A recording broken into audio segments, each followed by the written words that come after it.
PCI Pharma Services, your world-leading CDMO.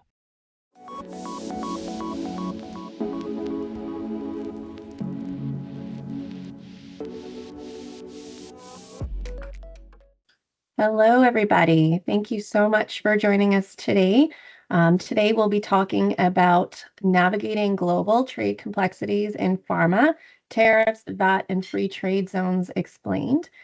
We're very excited to introduce you to our subject matter experts. We have Zach Rupert, who is our Director of Global Specialty Logistics, and Gavin Morgan, who is our Associate Director of European Clinical Distribution.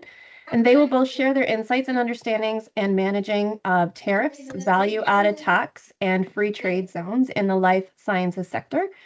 They'll cover strategies to optimize global supply chains, reduce costs, and maintain compliance when moving pharmaceutical products, clinical trial materials, and commercial goods across borders. We definitely do want to encourage you to actively participate today. So please do utilize the Q&A feature to submit your questions throughout the presentation. We will also save about 10 to 15 minutes at the end for any additional questions you may have, but we will be monitoring that Q&A function. And to ensure a smooth experience, we just ask that you remain yourselves on mute while Zach and Gavin are presenting. And with that, Zach, I'll turn it over to you. All right, thank you so much. All right, so let's go through the agenda here. So what we'll be talking about today, we'll talk about why trade compliance matters, tariffs, what they are, what does it look like now, what's the current landscape, FTZs, how you can leverage them to kind of mitigate the tariffs and what customers are doing right now.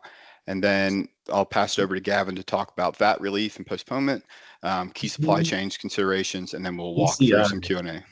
It's not ringing a bell. No. It does sound like it might be a kind of. And we got some people not on mute here.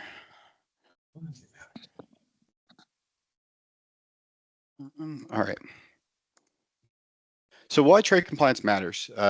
Some key drivers: global expansion, regulatory and cost pressures, increasing customs complexity, and then the stakeholders there, with it being finance, regulatory, supply chain, all your QA, and if we're not following a good trade compliance, we're going to lead into some delays, costs, increased compliance risk, and product holds. So things that we don't want to really be impacted by.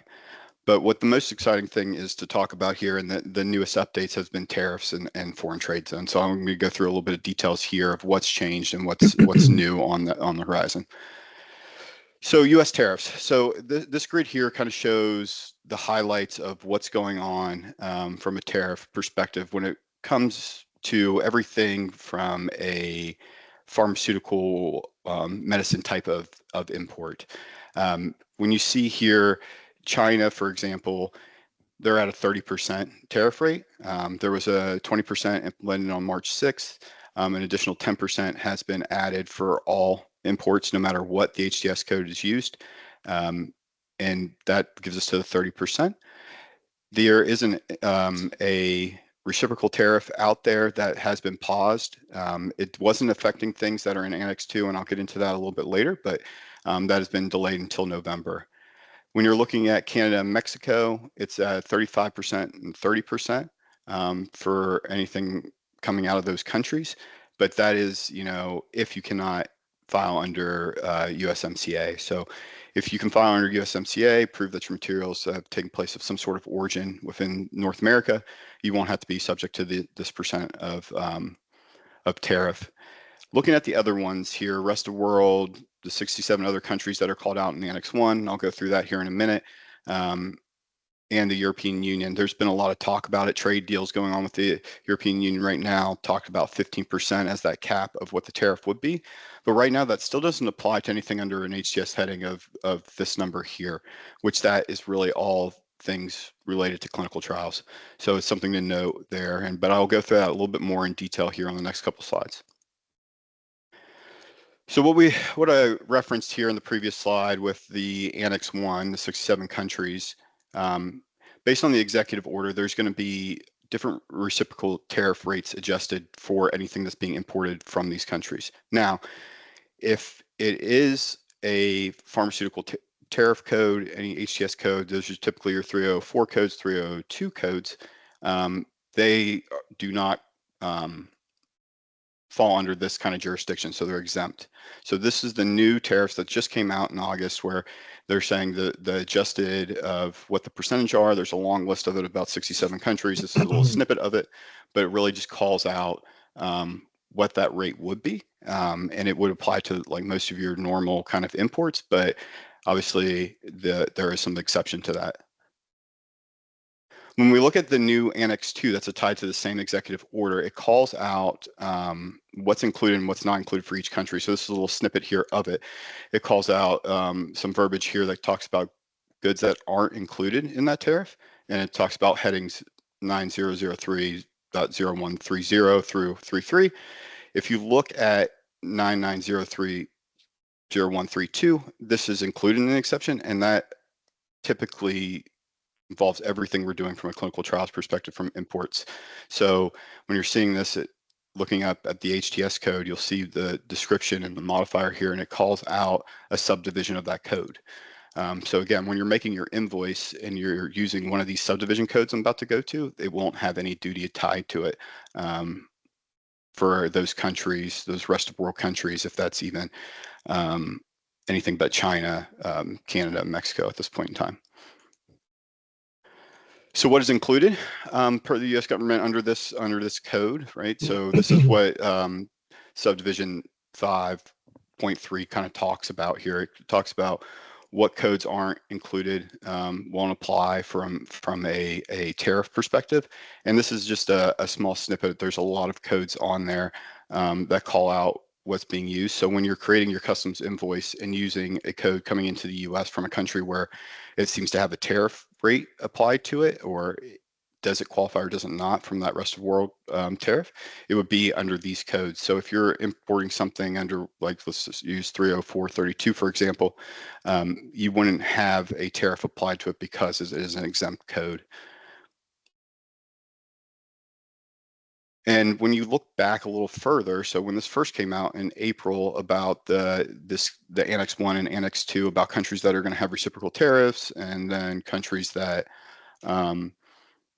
you know, are going to be impacted by certain codes, and what does that look like, certain commodities. You see it a lot with oil and electrical resources, but for here, the original Annex 2 called out certain HTS codes that were exempt. So this still is valid today. So when you're looking at the original Annex 2 from the Executive Order 14257, it will call out what HTS code can be used so that your product would be exempt from tariffs coming into the US.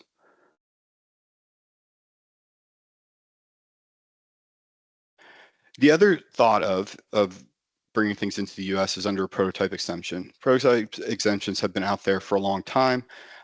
Typically were used for things from a clinical trial perspective, and what can be qualified as a prototype, what can't be.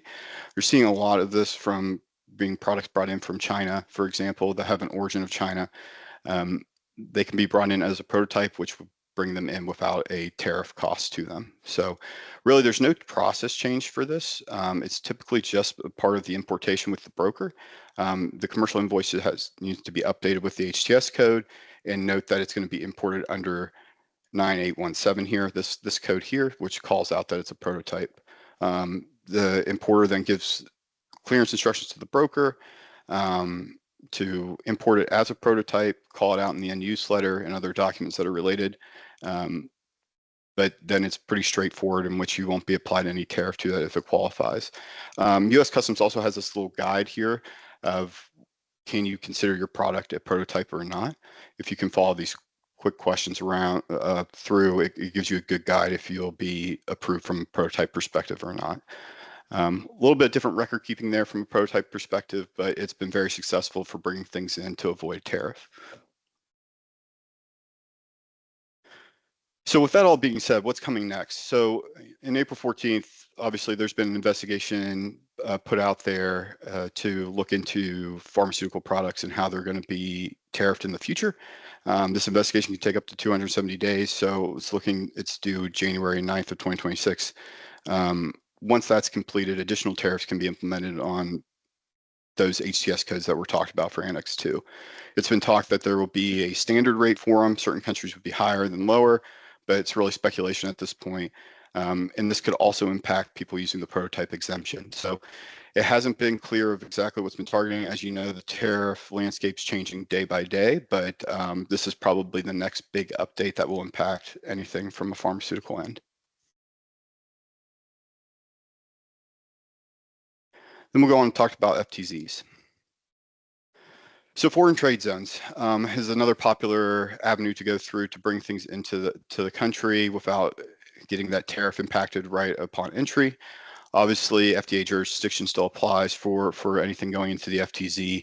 FTZ status doesn't make you exempt from having an IND, but you'll just need that IND at the time when you release from the FTZ.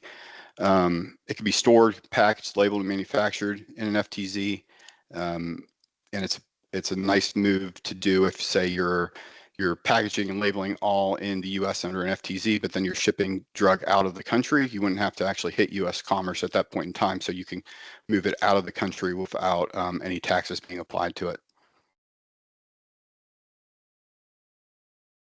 So again, some benefits here for doing an FTZ is import drug product prior to FDA approval, duty deferral, like I just spoke about, just being able to kind of mitigate that cost as you're coming into the US and you wouldn't have to pay that. There's no time constraint on FTZs either, so you can bring it in, let it sit there for a long time or once needed. There's been some cases out there, strategy, where folks are bringing it in waiting for the tariff policy to change. So it just depends on shelf life of the product and what's the concern there. So another couple benefits here are some duty elimination. So goods may be exported from the zone free of duty, depending on how you're classifying it as it comes out. So obviously you're bringing it in under a commercial invoice under a certain HTS code, but saying that's for FTZ, so no taxes will be applied. But when it goes out, you can reclassify it depending on what's done to the drug within the FTZ. So you can reclassify it under a different HTS code that would be less of a tariff, less of a tax, whatever it would look like. That's what the good thing is about using an FTZ. It's pretty flexible to be able to say we're changing one good coming in without the U.S. Commerce looking at it, and then going out of what that reduction would look like. Okay. I'm going to pause there real quick to see if we have any questions before handing it on to Gavin. There was one question that came through, Zach, from you should be able to see it in the Q&A right now. Are you able to see it? If not, I can read it to you. Yep. So yeah, so what's the definition of country of origin? Last point of transformation. So exactly, there's two ways to look at it. So there's a country of origin would be where the API is from, or where you can classify it as a substantial change.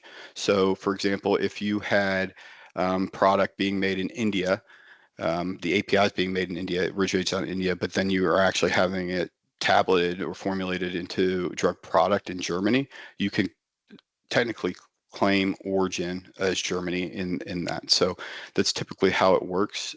They default back, US Customs defaults back to API origination if you can't prove that that substantial transformation happened and in a different country. But that's typically the rule of thumb there. So substantial transformation or exactly where the API originates. And how would this apply to USMCA?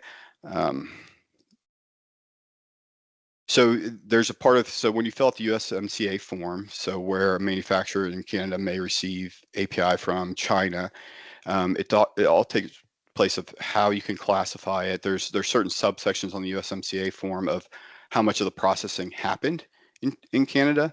If that's, the drug product was manufactured there, it'll be at a reduced rate. Now, it won't be at that full 35% tariff rate, but you would get a reduced rate because you can prove that a certain amount of that supply chain manufacturing happened within all of North America. So it's at a reduced rate.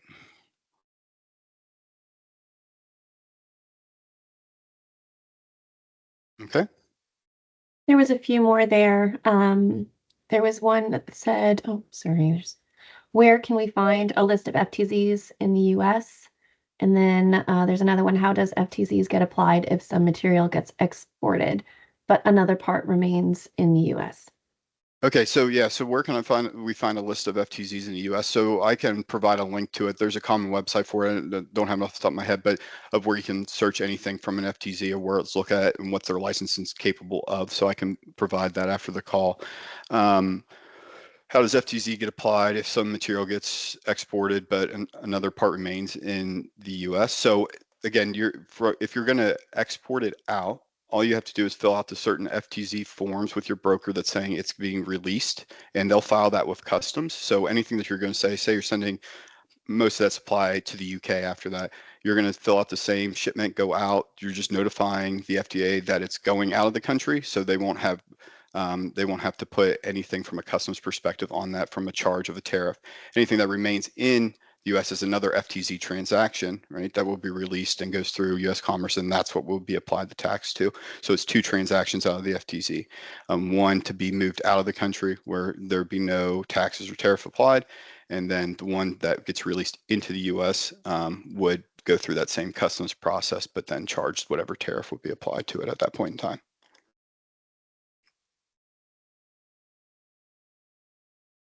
There's two more that were just published in there. Did you want to grab those now too, or do you want to wait?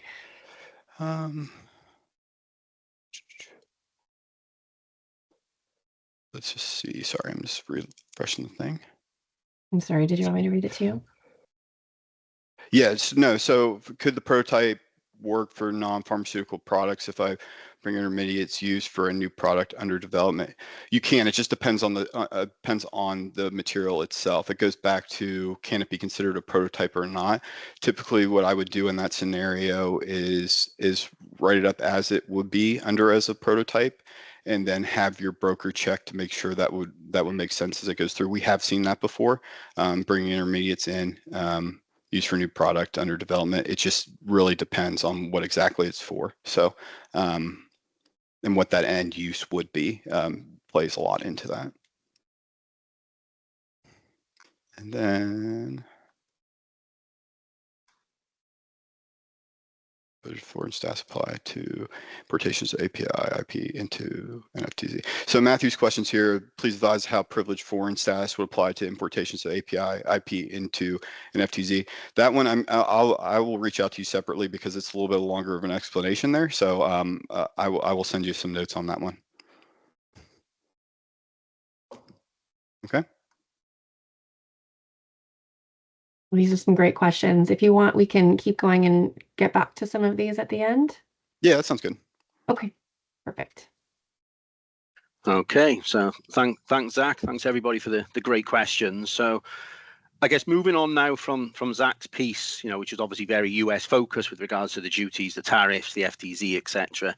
Just wanted to move the discussion on a little bit now for kind of the rest of the world, or particularly Europe, where we talk not so much duties, but certainly VAT, value added tax, how that can impact the supply chain, and then what relief or postponement or even recovery options are available for sponsors. So I think you're still driving, Zach, if you'd be so kind, thanking you. So the first slide guide is just to kind of, re-emphasize what is VAT. A lot of you on the call today will be very familiar with this. Some of others may not, because, in the US, for example, like Zach's been explaining, there's a lot of focus, a lot of discussion at the moment around trade and tariffs and duty that may or may not become applicable. VAT is slightly different. It's not a tariff as such. It's not a duty. It is a tax that is applied. In Europe, organizations will be very familiar with VAT that is basically added to every kind of service or sale transaction.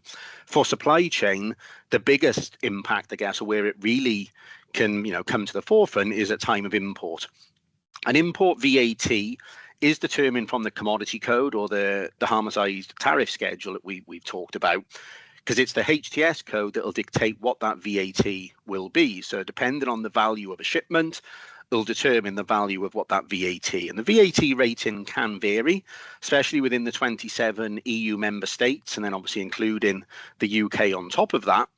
It varies from as low as, say, low 17% up as high as 27%. But on average, it is more around the 20% mark. So, where you're importing, just to keep the math simple, if you're making a shipment of $100,000, that is going to incur approximately $20,000 import tax or import VAT, which, like I said, is separate to duties.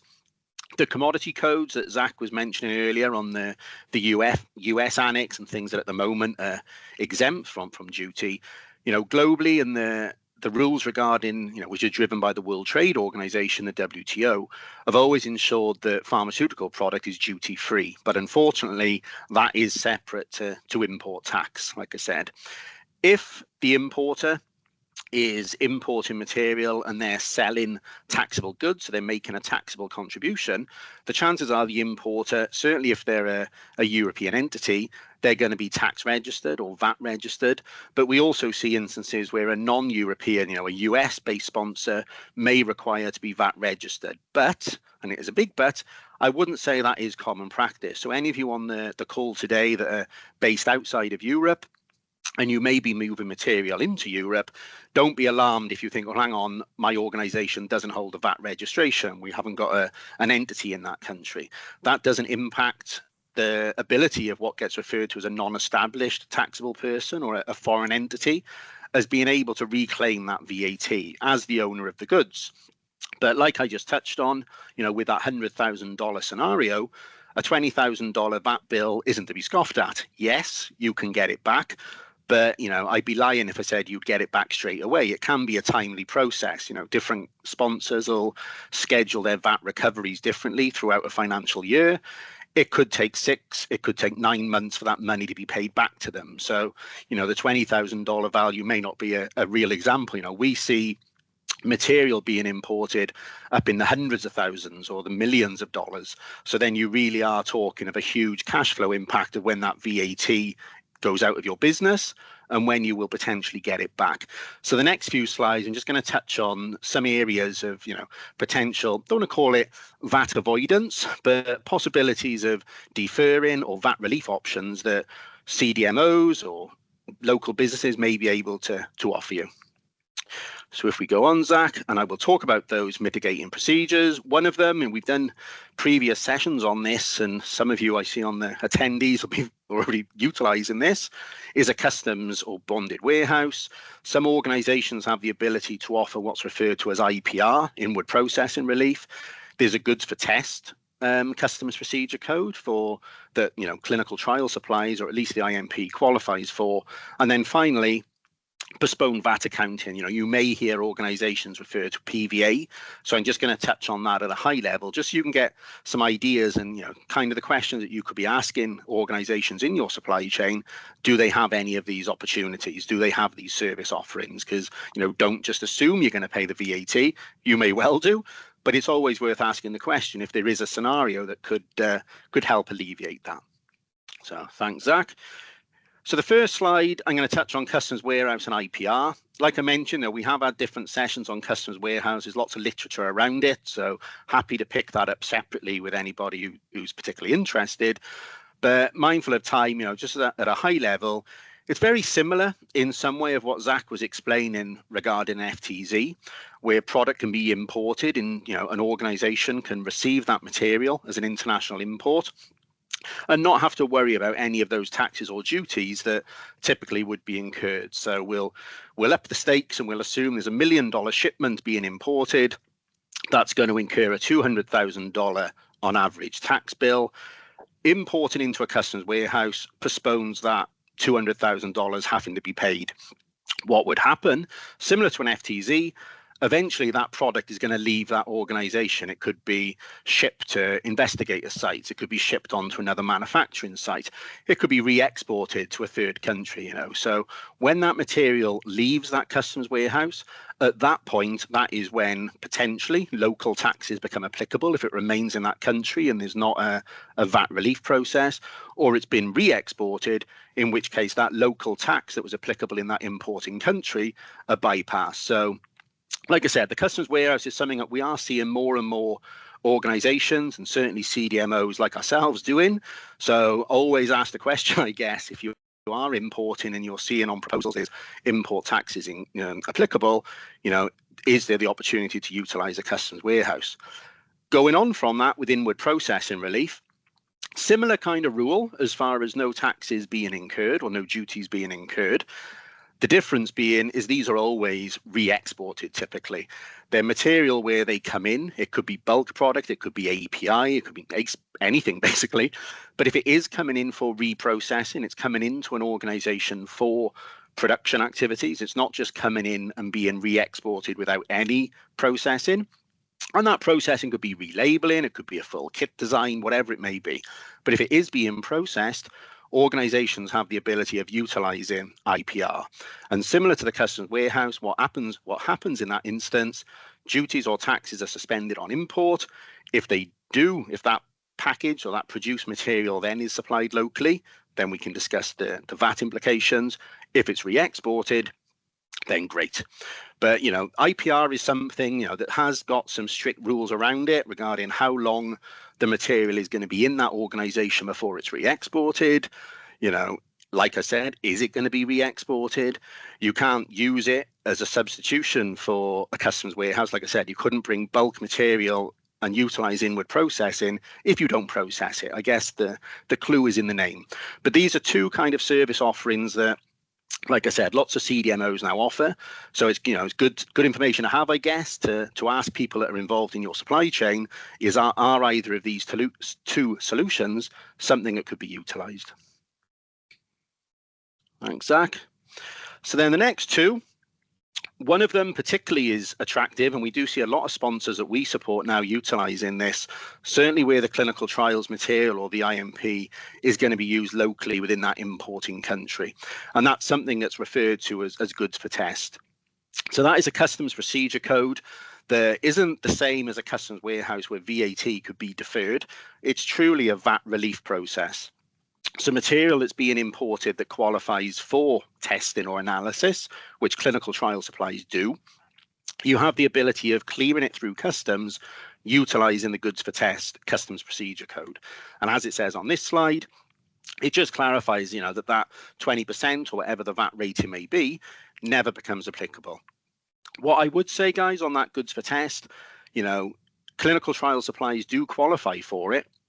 But when they are being tested, if you're importing ancillary supplies, medical devices, nebulizers that may be used to support a study, goods for test may not be applicable, but certainly IMP does qualify for that. There are some strict rules around what you're going to do with it. So you can't bring material into a country, qualify as goods for test, therefore not pay any of the taxes or duties, and then re-export it. The whole rules around goods for test are quite unique, or quite strict, I should say, to that importing country. But again, know that it's out there, ask the question of who's acting as the IOR, are there VAT relief processes, is goods for test something that could work for them? And then finally, postponed VAT accounting. So PVA, back in the day, I talk about VAT recovery. You pay that 20%, if you like, VAT, and then you get it back 6 months, 9 months later. What happens with postponed VAT accounting is you don't actually pay that money, or the importer, I should say, doesn't actually pay that money and then reclaim it back. It's kind of accounted for on their records, and then when they're doing their monthly or their quarterly tax return, basically the debt is cleared. So again, big benefits there regarding cash flow, but really it's not available in every country. So, ask the question, some countries in Europe don't recognize PVA, but also it is kind of linked to VAT registered companies and going back to the owner of the goods. So if you are a non-VAT registered company that is looking to act as an IOR or is looking to reclaim VAT, postponed VAT accounting may not be applicable, but the organization that you're shipping to may well be able to support that. So I guess the message is, don't be afraid to ask the question. The response may be no, they can't do it. Or it could be, no, we're not the owner of the goods, therefore we can't utilize PVA.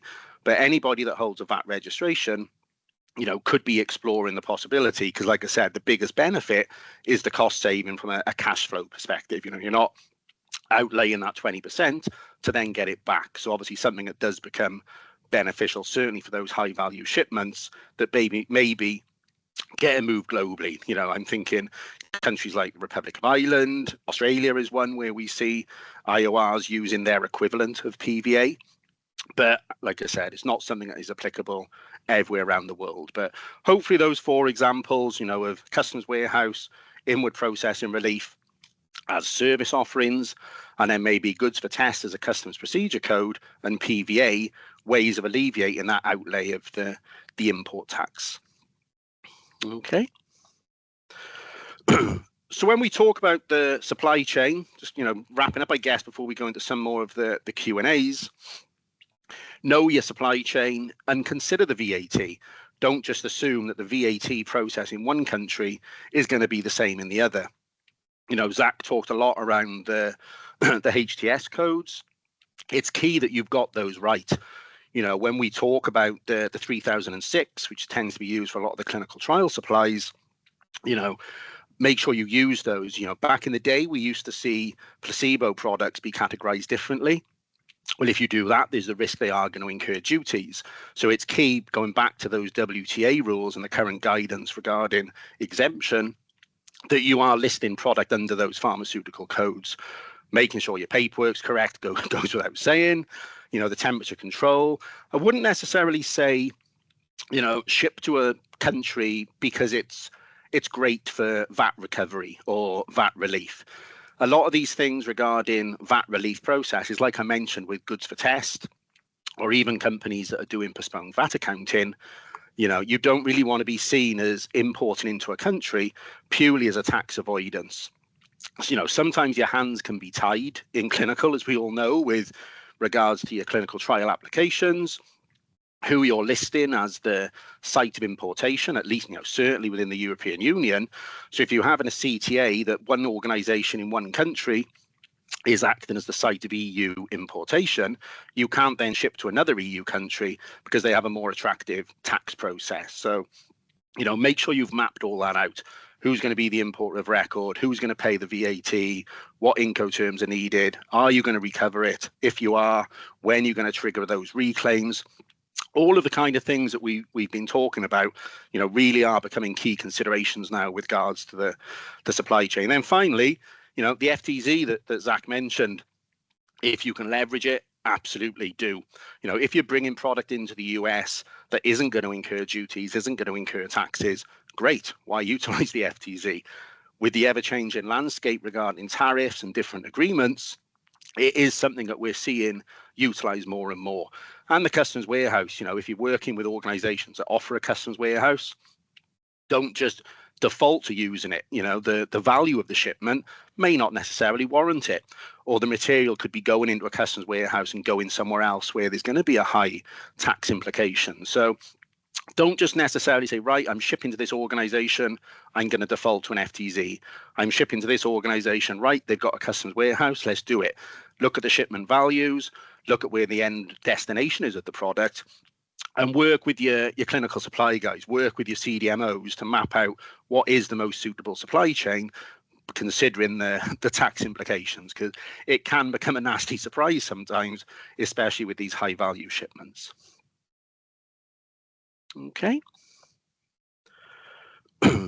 So I know we've got a lot of questions here, so I'm going to try and go through these. So I'm refreshing this, Amanda, as it goes. So if I miss any, feel free to shout out. So my first one, let me double check. Right, so we got IPR from Neath. Okay, so Stephen's talking about VAT.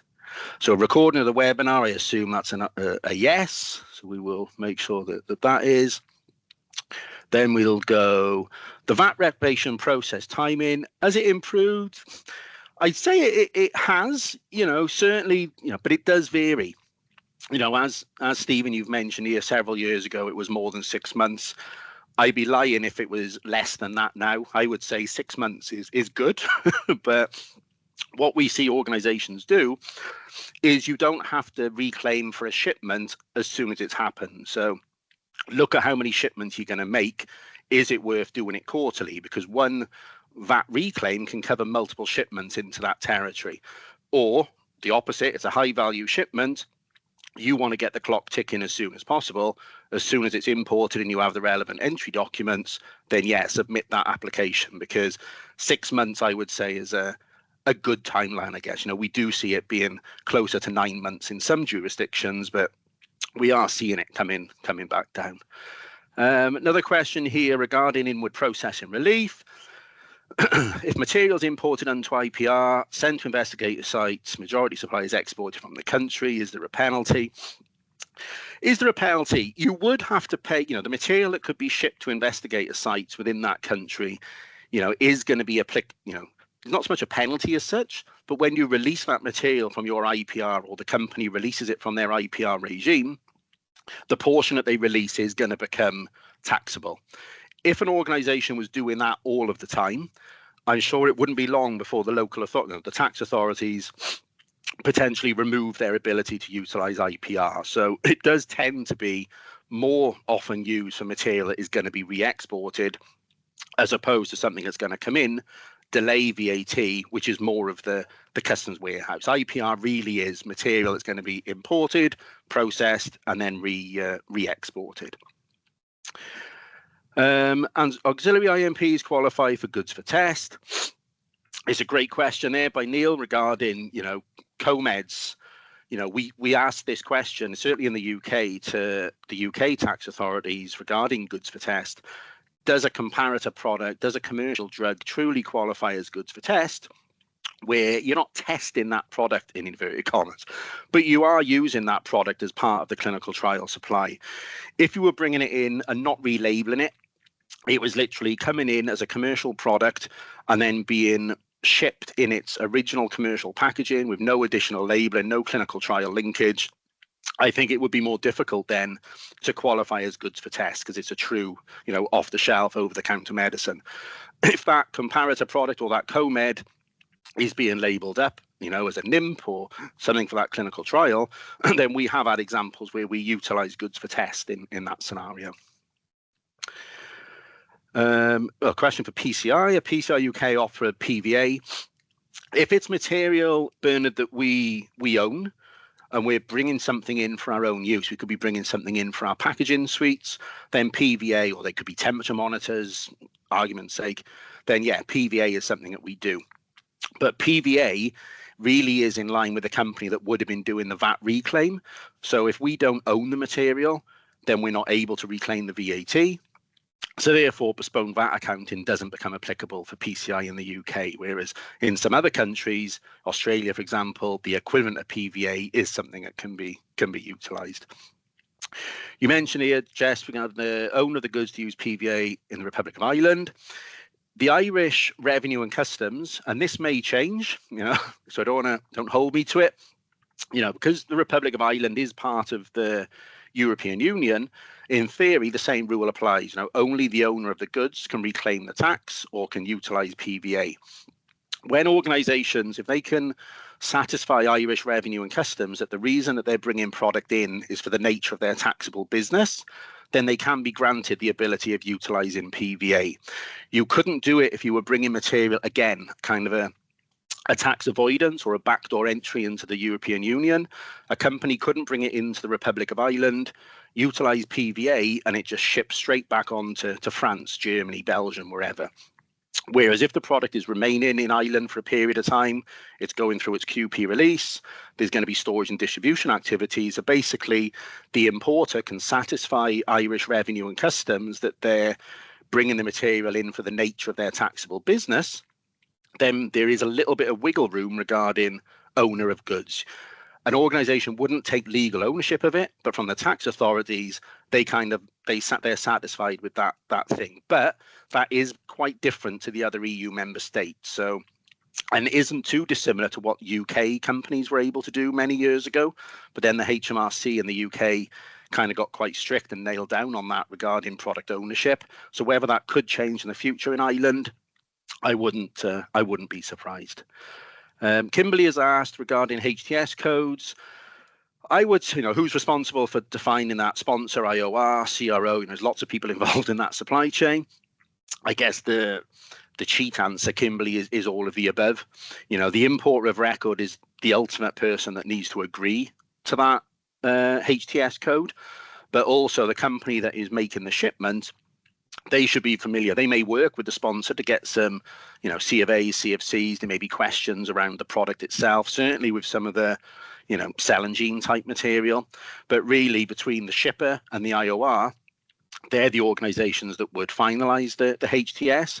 But as the owner of the goods, the sponsor would have overall sign off. It could be, that the sponsor isn't experienced and they're expecting the shipper or the IOR to do it, which is common practice. But all parties need to be aligned in that, I guess. Have we got any more? Just refresh this. Right, medical devices. Brought into the US. I'll let you take that in a sec, Zach, if we have time from the US. Again, any on these that we do run out of time as part of the wrap up afterwards and providing the slides, we will make sure that any of these Q&As that may have been overlooked do get responded. Anne has asked regarding the value of product. Again, we could have a whole session on product valuation. Those of you that have been involved in the supply chain as long as we have, will be used to the old nominal values, not for commercial sale, etc., etc. Unfortunately, that isn't acceptable anymore. The WTO at a global level do expect true valuations to be assigned. There are globally recognized valuation methods going from option method 1 through to method 6. If it's a commercial product, there's a sale. It's nice and easy. It can't be debated. When we talk about clinical trial supplies or IMP, typically it falls in method 5, which is kind of based on the manufacturing cost. And also, what is that product insured for? A sponsor shouldn't really be putting a lower value on their customs invoice, and then heavens forbid something happens to that shipment and they need to reclaim something on their insurance policies. If you're declaring a value at $10 a kit and that shipment gets lost or damaged, you can't then reclaim it for $100 per kit. So yeah, we could probably have a whole session, like I said, on the product valuation. Where else are we looking? IOR physically in the receiving country. Not anymore, Stephen. It used to be that the IO, if somebody is listed as an importer of record, they did tend to have an entity in that country, but that isn't the case anymore. In Europe, well, in some countries it is, but in Europe at least, to be the importer of record, you just have to hold a economic operators registration identification, an EORI number, which we do see some US companies or non-European companies obtain, because that enables them maybe to act as the IOR. But because that is no longer set in stone regarding VAT recovery, the key bit for a VAT reclaim is, like I said, material ownership.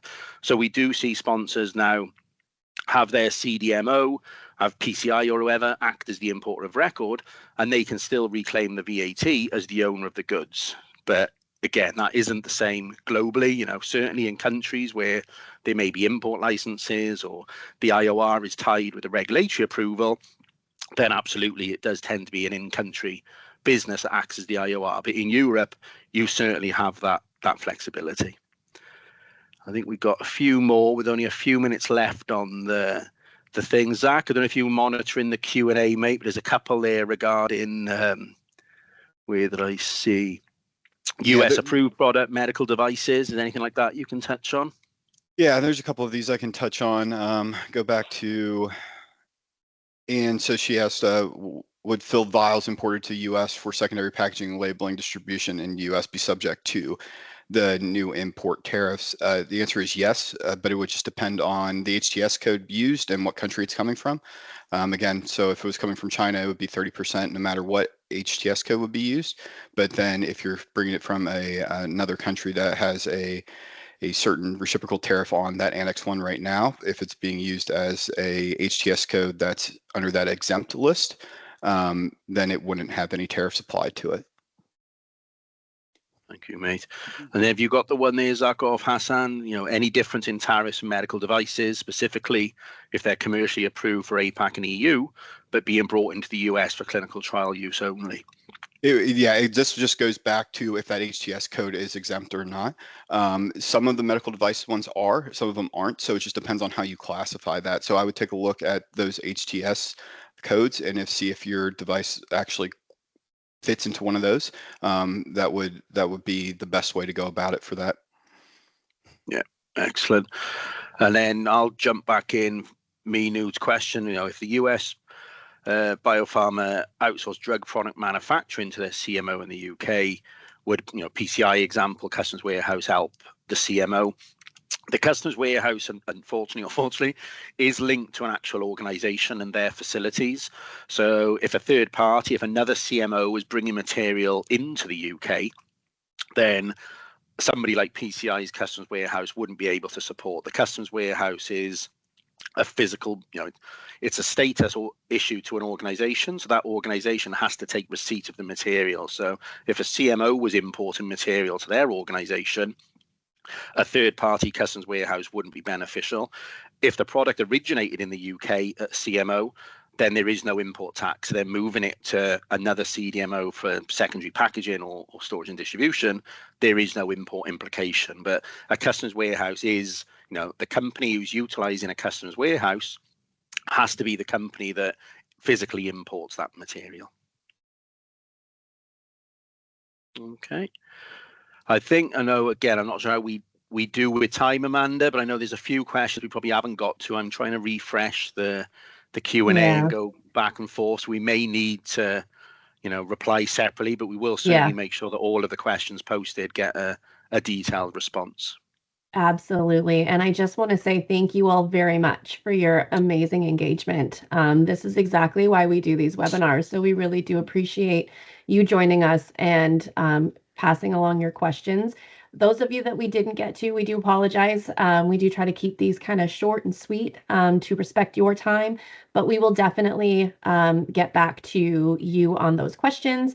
And we will be creating a Q&A document that we will share afterwards to all of you along with the recording. And I know some of you were asking about the slide deck, so we'll look to get that shared as well for all of you. But again, thank you very much for joining us today. We really do appreciate it. I just wanted to bring your attention to that QR code, that was on the screen. That would basically take you to our Expert Exchange platform on our website, which all of these webinars that we're doing, all the recordings are going to be living on there, as well as all of our other expert content that we have. So white papers, articles, Q&As, interviews, that sort of thing. A great source for information there. And then stay tuned for future invitations that we'll have for these Expert Exchange webinars. We tend to try to do them every couple of months. So we'll definitely make sure that those invites get over to you. And once again, thank you very much for joining and for your participation. And I hope you all have a great day. The science, the skill, and foresight that drives the delivery of life-changing therapies. We are your world-leading CDMO. This is Expert Exchange. Together, delivering life-changing therapies. Let's talk future.